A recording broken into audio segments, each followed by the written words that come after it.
Foraging for wild edibles is very satisfying. Other than the opportunity for free food and practicing practical survival skills, for me it feels like I'm fulfilling some sort of primal instinct. Which makes sense, I suppose, as over 90% of human existence on this planet we've been hunter-gatherers, meaning we're absolutely hardwired to live closely with nature and hunt and gather food from it. In this sense, we live very unnatural lives nowadays. Maybe that's why I feel more human when I'm out in the woods. Unfortunately, many people these days don't have easy access to green space where they live, but you can be surprised what you can find in a small patch of trees, a city park, or a hedgerow. Often when we go for a walk, we're not really paying attention to anything.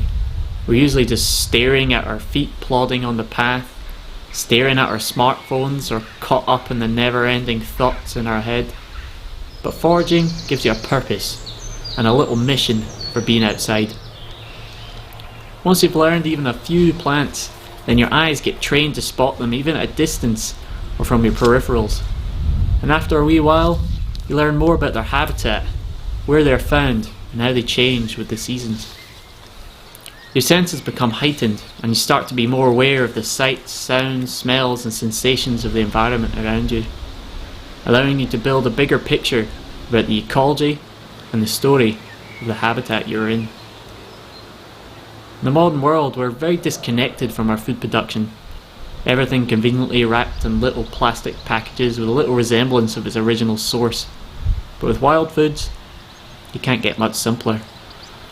However, it also makes you very grateful for all our modern comforts, as you appreciate how much effort it took for our ancestors to gather even a meagre feast.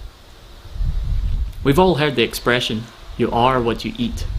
Literally your body breaking down the food you eat to form the very building blocks and energy that allows it to continue to exist. Hunting and foraging wild food allowed me to better understand what the philosopher Alan Watts described as the organism environment. Ultimately, you can't separate one from the other. It's just one happening. Digging for pig nuts is always fun, and studies have even shown that simply by getting your hands into the soil increases serotonin in your brain, acting as a natural antidepressant.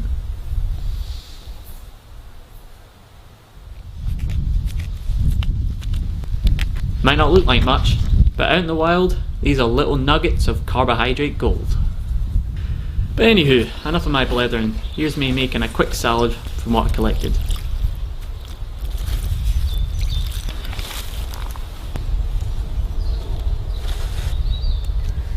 Make sure you give everything a good wash, and one of the many uses of a square piece of fabric is a Bushcraft salad spinner.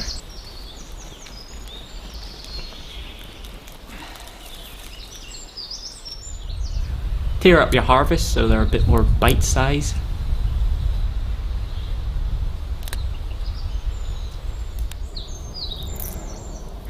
Peel and wash the pig nuts. Chop them up.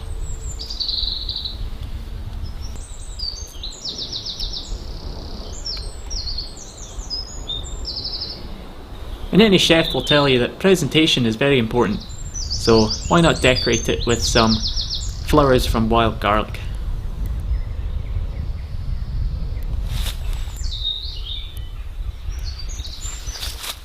My one luxury from the modern world, a nice dressing made from olive oil and vinegar.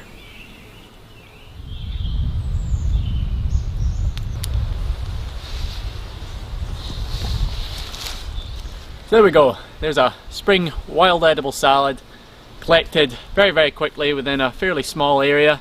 We have leaves from beech tree, lime tree, hawthorn, we have some sheep sorrel, wood sorrel, cuckoo flower leaves, pig nuts, flowers from wild garlic, leaves of wild garlic, with a quick garnish of some homemade dressing. Let's see if it tastes any good.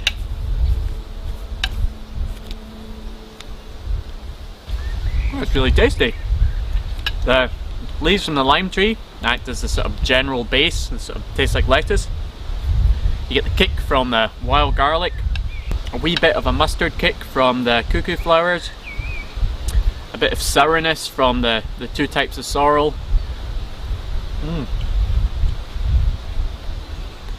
And the pig nuts, they sort of taste like hazelnuts or pine nuts. Hold on. Just make sure you definitely know what you're picking, respect the landscape and only take a little bit from every given area, and wash everything before you eat it. If you found any of this content valuable and you'd like to support the channel to keep it going, as well as getting the chance to get some extra content and some extra learning resources, then you should check out my Patreon page. I'll put a link up here. Please like, subscribe, share with your friends, ring the wee bell, and tune in next Friday for your Fandabi Friday fix. Cheers folks.